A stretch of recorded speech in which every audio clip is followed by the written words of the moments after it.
time again, yeah, it's time to relax. Kick off your shoes, loosen your slacks, put your feet up and have a drink or two. Nothing's on the table with Angie and Lou. Angie and Lou. Oh man, I love that. Can't get enough of that. I think I cut it short Well, though. cool. Did I cut it short? This is That's my all first right. time doing it. You did, but that's all right. Well, what's up? As you can see, I am on location here in wonderful Orlando, Florida, for the WWA Future Conference, and we're going to see how this goes because I don't have the greatest connection. Which is funny because I'm at home with a regular connection, and on my end, you're clear as day, video, Really? audio, everything. I'm the one bouncing around. Really? Oh yeah, oh yeah. That's On my end, weird. it's me bouncing around. Whatever. We'll I've come get to through it. terms that I have the worst internet in Pennsylvania. That could be. I'm trying to. There we go. Getting on the Facebook and seeing how bad it is. We'll find But out. anyway, yeah. Might So be audio only in the replay, folks. whatever. Dude, the flight, horrible, horrible. I mean, I don't like to fly to begin with. Number Uh-huh. one. Number two, I didn't have Alma with me because I didn't have time to get all the paperwork done. It's just been madness around the house. Oh yeah.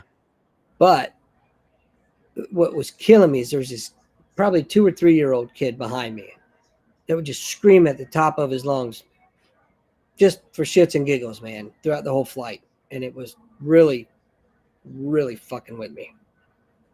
Bad. Hey, Derek, what's up, buddy? Why? So, Why? Parent your children. right? That's what it comes down to. But so, needless to say, I may or may not have popped a gummy during the flight. I was so stressed, I didn't even feel it. It did nothing for me, man. Nothing. No kidding. So, That's fortunately, hilarious, Shrek dude. brought. Oh, it's. I'm sure I'll laugh about it later, but right now it's not too damn funny. No, I know. Flights Fortunately, can be miserable, Shrek. man. Yeah, we're Can be having a miserable. lot of delay, huh? I am. It looks like for me, video wise, I have a ton of delay.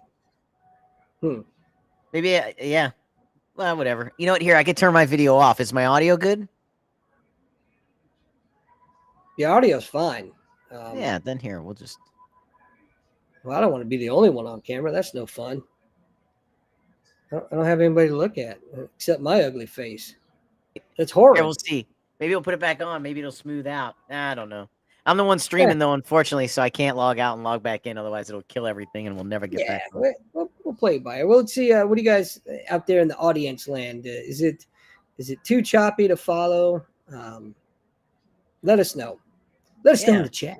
That's right. And we can knock out both cameras too and just be audio, but again, like we said, that's no fun. But big week, right? I mean, you had Kamala Harris go on Fox News do an interview. You got Trump all over the place. I mean, the election's getting closer. People are voting already. Yeah. Insane. I watched that. Forgive me for not remembering the name. The big dinner that they have in New York every year. The Al Smith, was it Al Smith? The Al Smith dinner, Something I think like it was. that, yeah. Jim Gaffigan was the comedian, the Yes. MC. He's pretty far left, but I thought he did a really good job. He did. He stayed down the middle. You could tell he didn't like some of Trump's chops at Kamala. Like the look on his Right. face. Yeah. I thought Trump was funny when he said, VP Tim Walz not here. Don't worry, I'm sure he'll say he was. Trump's a funny guy, man. He just is. I tell you what, he would have made a great stand-up comedian. He's got the timing, and I'll be honest, I never really paid a whole heck of a lot of attention to him before in the past. I just thought he was a blowhard, but I got to say, watching the dinner last night, he was hilarious. Yeah, he's a funny guy. He's definitely a funny guy. Funny how I makes mean, money. I'll tell you what. I mean, I know it wasn't meant to be funny, but you can't deny probably the funniest line ever delivered at a presidential debate is they're eating the pets, eating the cats, they're eating the dogs, they're eating the pets. I mean, that This is is the so bizarre. funniest line of a. That's a presidential debate. That's the funniest line of a presidential debate. So Shiloh says that my video is clear, but yours is really choppy, which is so bizarre. That's what I show too. Yeah, mine's really choppy. I probably should. I probably should get off and get back in, but I think it screws up the stream, doesn't it? Yeah, yeah, it'll kill the stream because you're the one streaming. So, So here, take it. although I still have the end stream button here too. I don't know. You want to try it? You want to refresh real quick? I can try it. Yeah, why not? All right, folks, we're gonna try a refresh. If this kills it, don't worry, I'll be back. We'll be back. Now, what do you need me to do, Andy? You need me to hit end stream, or just you want me to Nope, refresh? and just leave hit it going? refresh. Okay. Just hit refresh. What the hell is that button? Up there, you should. Well, I don't know. I've got a Mac. Do you have a Mac? I found it. Okay. So anyway, yeah, horrible flight. No Alma here in Orlando, which is killing me. But Rick Schilling brought Louis, so I got some love from Louis, and things are looking better. But we're waiting on Lou to come back in, and there he is. I think it's still. Oh no. Yeah, Oh. I think it's still a little choppy. A little bit, but you know Not what? as bad, but Well, I'll just at the end of the show when I go to put it up, I'll just rip audio only, or maybe I'll put some pictures up or something. Who knows? Whatever. But anyway, yeah, getting back to they're eating the pets, the cats, the dogs. It's crazy. that's the funniest thing. Yeah. So, oh, what happened? Did you kill your video? What happened? Did we lose him? So you gotta you There we can't go go. out. You have to the little camera icon down at the bottom. Yeah, there you go. Now we should still be able to hear you. Perfect. Can you hear me? Yep, perfect. Hey, Awesome. Kellen's in the room. He says say no on Amendment 3. I don't know what that is. So Amendment 3 here in Missouri, correct me if I'm wrong, Kellen, that's it's the abortion amendment here. And I think Amendment 2, I'm getting them screwed up, man, because I'm messed up in the head. But I think the Amendment 2 or Prop 2, whatever they're wanting to do, is dealing with opening sports betting here in Missouri with the proceeds, not all of them, but a vast majority of the proceeds going to the schools. Oh, okay. I know that they used to talk about yeah, that was an issue in New York City, right? When they raised the smoking tax, right? New York City was the first one to bring cigarettes to $10 a pack, right? Like 15 years ago, right? It was a long time ago, I think 10, 15 years ago. They raised the price to like $10 a pack. Mm-hmm. And they're going to use the money for schools, right? And busing. And they warned like, hey, you raise the price, people are just going to go black market, right? They're going to go to New Jersey and buy cigarettes. They're going to buy the Lucy's and stuff, like buy all over the place. Right. But what New York City said is, well, we want people to quit smoking. And so, we're going to raise the price and, we'll have a healthier New York City outcome for it. Right. So they did. They raised the price and a ton of people quit and a ton of people went to the black market. And what do you think happened? A ton of money did not go to the schools because people quit. Shocking. Yeah, if you're gonna fund your entire school busing system off cigarette taxes, and then people quit because you raised the price and that's what you wanted, there's an unintended consequence. There's no more money for school buses, right? I mean, they freaked out. Like, you got to read the stories about it. It was like, God, it had to be like 12 years ago. Now, 10, 12 years ago, but yeah, they raised the price. They wanted all this. It's the unintended consequences of trying to centrally manage everything. Yeah, it's the same thing with Bloomberg and trying to get rid of the big gulps. Yeah, exactly. Yeah, they just try to centrally plan everything. Stay out of our everyday lives. Yes, I agree. It's hey, just insane. Bit, what's up, buddy? What's up, man? Yeah, Kellen says the unrestricted abortion up to birth removes most ability to prosecute malpractice. Yeah, I'm not down with the. We've talked about this a handful of times. I don't really have a dog in the fight, to be honest, but I'm definitely against the up to birth, for sure. Well, I think I think there like we get lied to, right? And I forget who. And this is a completely stolen argument, right? And unfortunately, I can't give credit to who I stole it from because it was so long ago.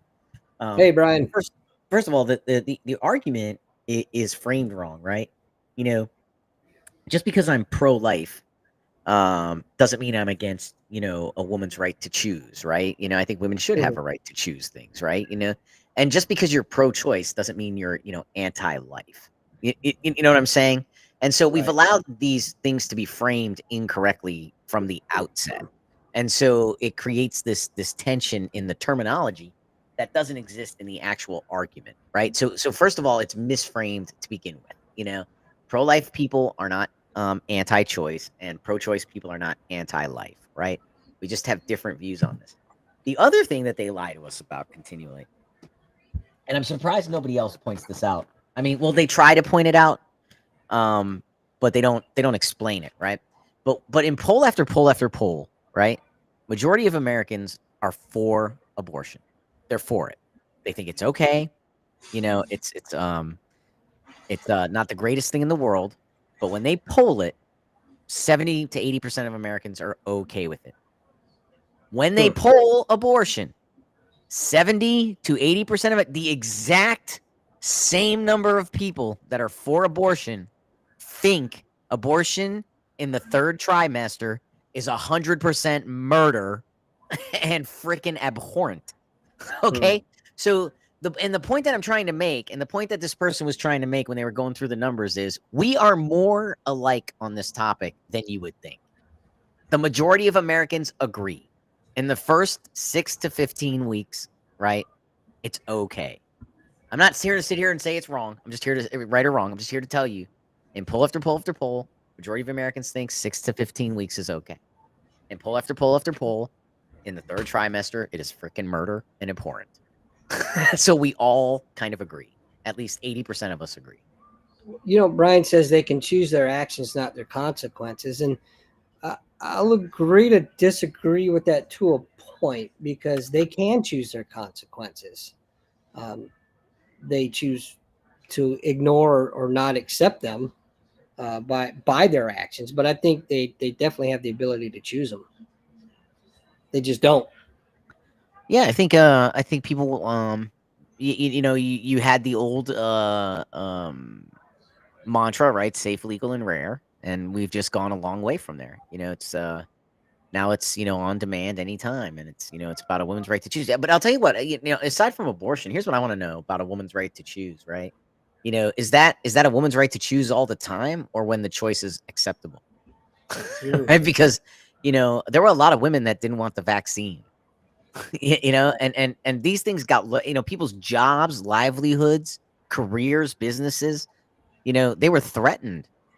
Threatened. You cannot participate. There were people who said you shouldn't get health care if you don't get the vaccine. I mean, the amount of pressure, It's ludicrous. I mean, so when I hear your body, your choice, I don't believe it. I just don't believe it. I don't believe you're sincere when you say that.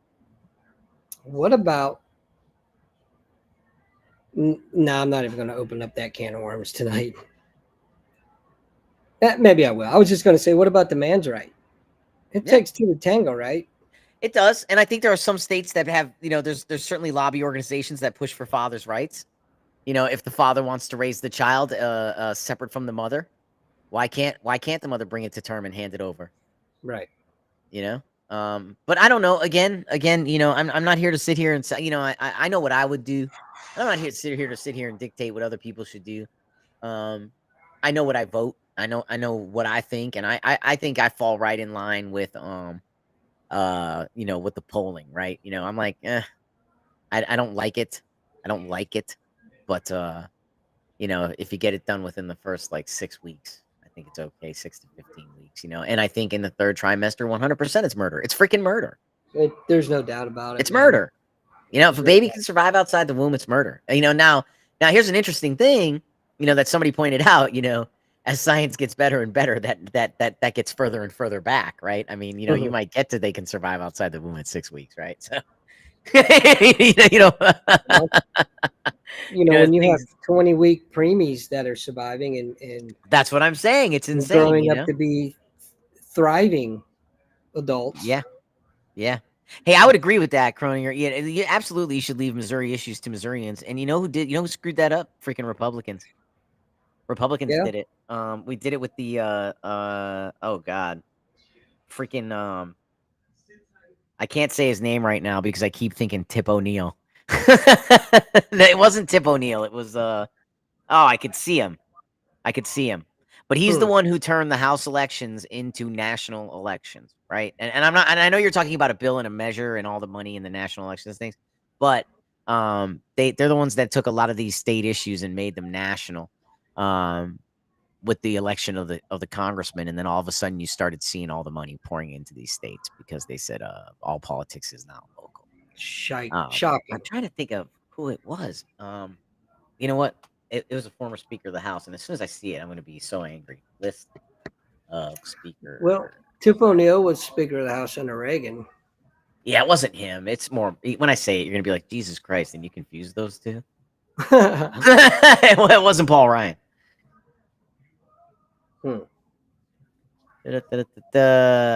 Let's see here. Not the current one, right? No. Here, I got a list right now. Here. We're in the color photograph, so it should only be a couple seconds. Newt Gingrich. Oh, okay. Yeah, Newt Gingrich. Wait, was he Speaker of the House? Well, him and Tip O'Neill kind of look the same, a little bit. They Kinda, do a little bit. their pictures are on the same page. I can see them. Gingrich is wildly intelligent, man. He's a very smart man, very historian and stuff. But Gingrich was the one that started nationalizing elections in the states and like making these state issues national to get because he it would flip the House, and it worked. But then Democrats got smart to the game and Yep. and started using it, and it's just like they did ballot harvesting during COVID, and now we're smart to it and we're doing ballot harvesting. There's a very interesting comment going around on different news things.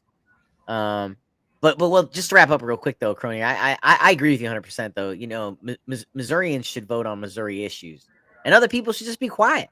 Just be quiet. It's 50 states, 50 experiments, right? If Missouri isn't getting it right, people will move or people will vote again. But it's 50 states to have 50 different experiments to see which one is the best that people agree with. So I think yes, you absolutely should leave Missouri issues to people who live in Missouri. 100%. 100%. That's just basic. Yeah, it's big government, man. I don't want it. Keep it out. Yeah. No need. 100%. But I'm reading his comment there. Groups like 360 Fund gave $3.5 million to the yes in Amendment 3. Yeah. Amy Kurtz, the president, is from Washington, D.C., and so is the 360 Fund group. I'm not surprised. I'm not surprised at all, man.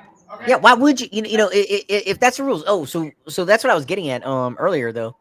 But I wanted to wrap up what you're saying. But there's been some interesting comments about how Trump's running his campaign and he outsourced the ballot harvesting, right? Like the get out the vote. He's outsourced it to private companies. He's not using the RNC program, right? And so they're wondering how that's going to work, how that's working with these third party private companies trying to get out the vote and help harvest. And the thought is, it's we'll see after the election. It's either really ingenious or what a gamble, man. Didn't work. Right. Speaking of gamble, have you seen the latest betting odds? I haven't seen the latest, but I know Trump is up. I mean, he's got the momentum. His He's internal polling is looking good too.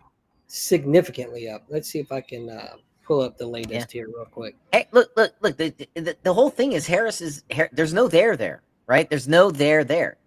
She Right. hasn't done it. I mean, did you see how terrified she was during the first debate until she started landing punches on him and then got comfortable? I Right. mean, can you imagine? You're about to be the leader of the free world and you have no experience. She's so clueless, man. I mean, and you have, and here's the thing: you have Democrats around the country that are going to vote for her, and they know she's not the one pulling the strings.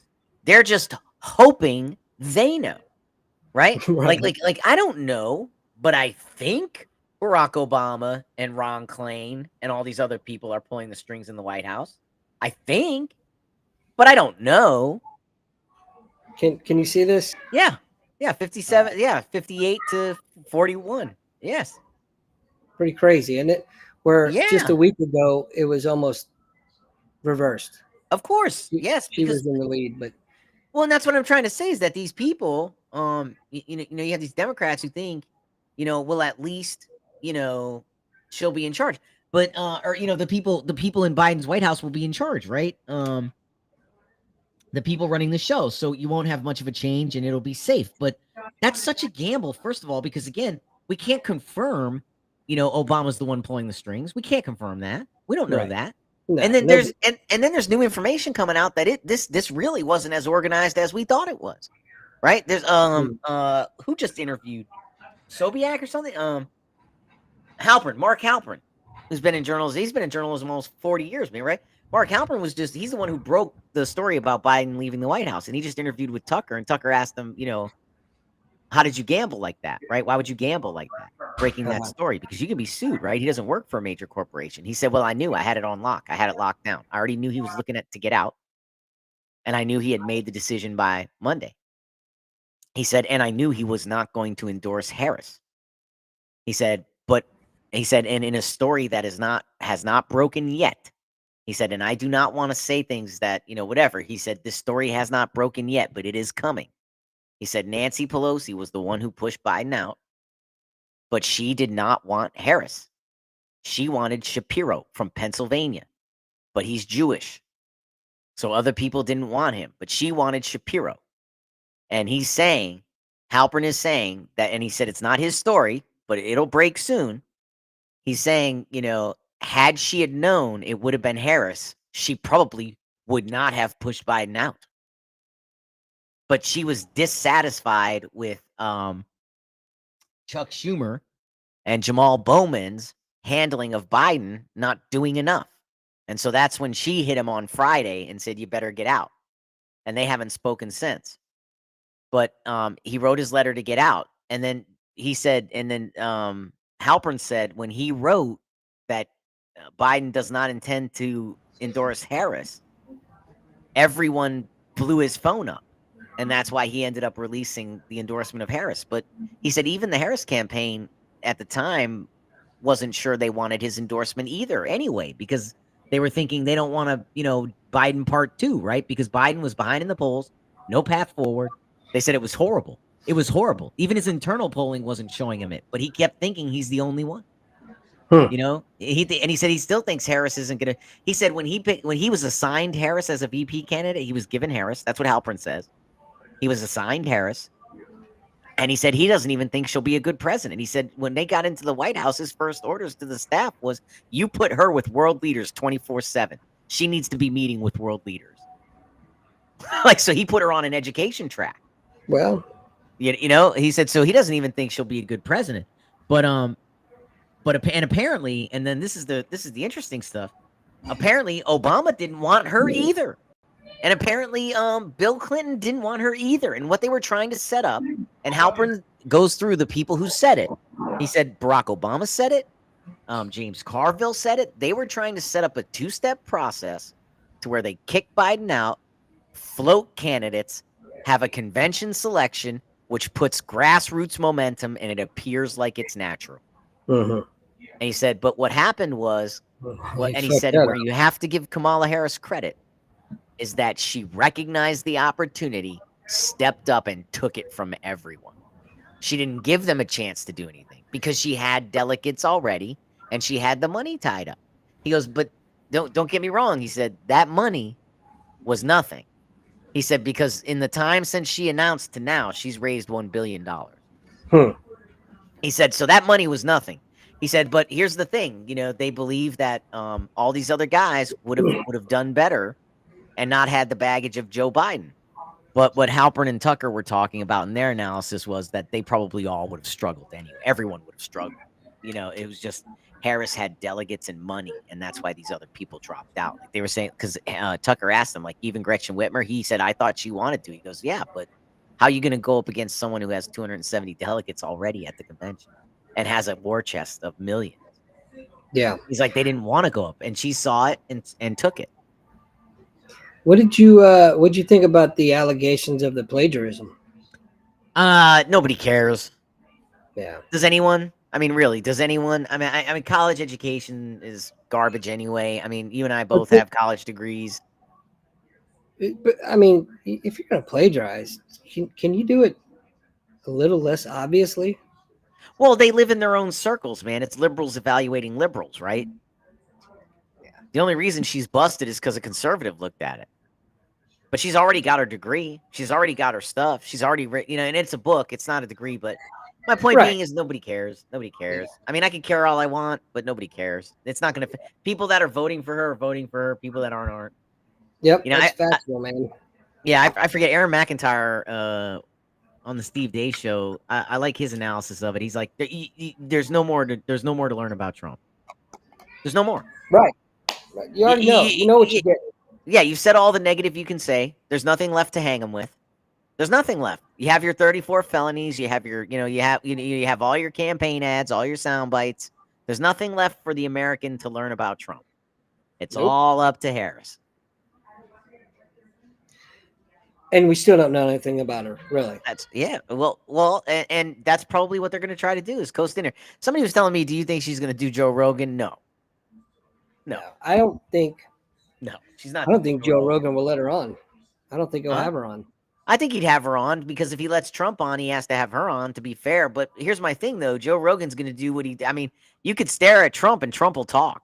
He'll fill time. Right. He'll tell stories. He's got life experience, right? Yeah, What's she going to do? She's going to sit there and.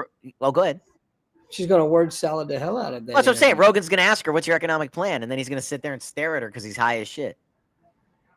And he's just going to stare at her and let her talk. And he's just going to let her go. Because that's what he does. He lets people go. She can't sit down for 3 hours. No way. She's not going on Rogan. That's a scam. Never happening. Yeah, it's just talk. But I do believe that Trump will do Rogan. I think he would, and I think he'd be great at it because again, he can talk. He can tell a story. He can sit there and fill time. Yeah, he was on oh crap, I'm forgetting the name of it now. I just had it in my head. The one with oh shit. Anyway, he did a podcast just recently. Andrew Schultz, I think is what it is. And I'm not sure who, but I know he's done. I know he did one. He was hilarious on there too, man. The dude's funny. He's a hey, great, Ray, he's a what's funny going guy, on, man. And it's a shame that they've gaslighted him. Yeah, right. You're right. She is an empty shell. It's a shame that they've gaslighted him too. Because there are people in this. I mean, there's a very interesting thing. They asked Halpern, and I thought this was fascinating. And unfortunately, we're not big enough to have rights to be calling these people up and like using their sound clips and shit. But right. But they asked Halpern, like, who do you think's gonna win? What's gonna happen? He said, look, I could see a path both ways, right? I could see it a blowout both ways, and I could see it tight both ways, right? He said, because it's just the way things are. But I thought his analysis was interesting when he said, what do you see in a post win, like with Harris? Hey, and he said it depends. Oh, go ahead. I don't mean to cut you off, but you know what? We're gonna close the show. I'm down in the lobby. There's a lot of external noise. I can't concentrate. So we'll just have a short show tonight. Yeah. Let me finish this thought and we'll wrap it up. Sound good? All right. Yep. I'll wrap it up real quick. I'll wrap it up for you real quick, man. So Halpern says, what do you see if you see a Harris win? He says, if I see a Harris win, he said, it depends on how she wins. It depends on how the governors react, and it depends on how Trump reacts.